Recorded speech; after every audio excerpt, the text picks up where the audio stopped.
Et salut à tous, aujourd'hui on se retrouve pour une petite vidéo tuto rapide. Je vais vous montrer comment supprimer les échos d'une piste son en un clic avec le logiciel Adobe Premiere Pro. Souvent on va avoir de la réverbération lorsqu'on va enregistrer du son dans des grandes pièces, lorsqu'on va pas avoir de micro-cravate, ou alors que le micro externe que vous allez utiliser, voire le micro de votre caméra, est relativement éloigné du sujet. Par exemple, aujourd'hui, je tourne dans une pièce qui est relativement grande, pas forcément isolée, donc j'ai pas mal d'échos. Là, tout de suite, j'enregistre avec un micro-cravate, donc là, vous entendez pas forcément les échos autour de moi. Mais juste après, je vais vous faire un test en enregistrant avec mon micro directionnel et ma caméra placée à environ 1 mètre de moi. Alors, on va pas perdre plus de temps, on va basculer tout de suite sur Adobe Premiere. Alors là, mon micro est placé à environ 1 mètre de moi et voici ma voix avec l'écho. Et maintenant, voici ma voix après que j'ai appliqué l'effet sur ma piste son. La seule chose dont vous allez avoir besoin, c'est du logiciel Adobe Premiere Pro et d'un casque afin de bien pouvoir écouter ce que vous faites. Donc on se retrouve sur le logiciel Adobe Premiere Pro, donc là j'utilise la version 2024. Après avoir importé votre rush avec votre piste audio, la première chose que vous allez faire, c'est aller dans votre espace de travail et sélectionner l'espace audio. Ensuite, tout simplement, vous allez venir cliquer sur votre piste audio et activer l'option réduire la réverbération, tout simplement. Donc de base, il vous met une valeur qui est à 5. Donc là, il m'a mis 5,2, mais normalement, c'est à 5. Donc je vous laisse écouter le rendu avant et le rendu après. Donc là, c'est le rendu avant. Et maintenant, voici ma voix après que j'ai appliqué l'effet sur ma piste son. Maintenant, j'active l'effet.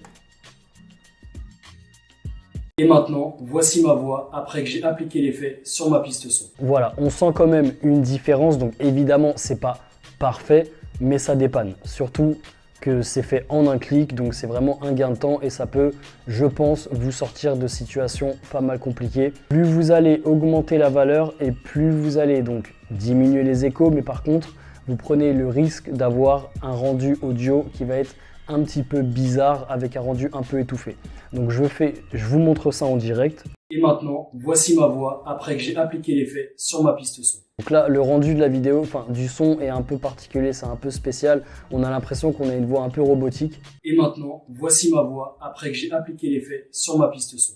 Voilà, ça donne une espèce d'effet un peu étouffé et c'est pas non plus ce qu'on recherche. Ça va vraiment être à vous de venir chercher la valeur qui vous convient en fonction du rendu que vous souhaitez tout simplement.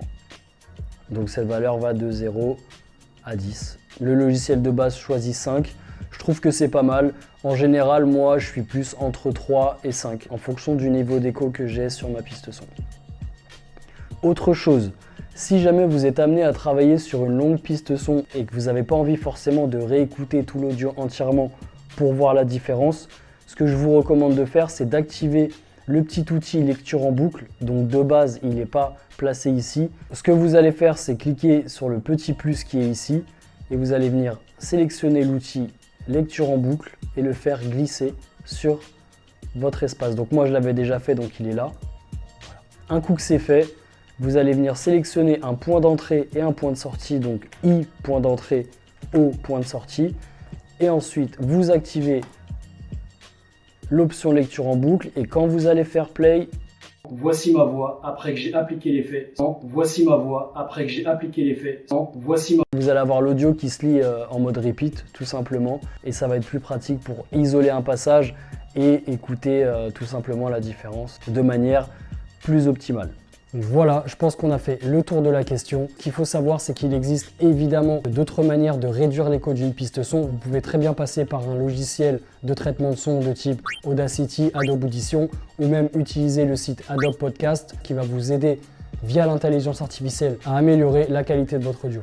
Après, il existe plein d'autres outils, mais je ne vais pas vous faire la liste aujourd'hui. Je vous invite à vous renseigner. N'hésitez pas à me dire en commentaire si vous connaissez d'autres manières de supprimer les échos d'une piste son.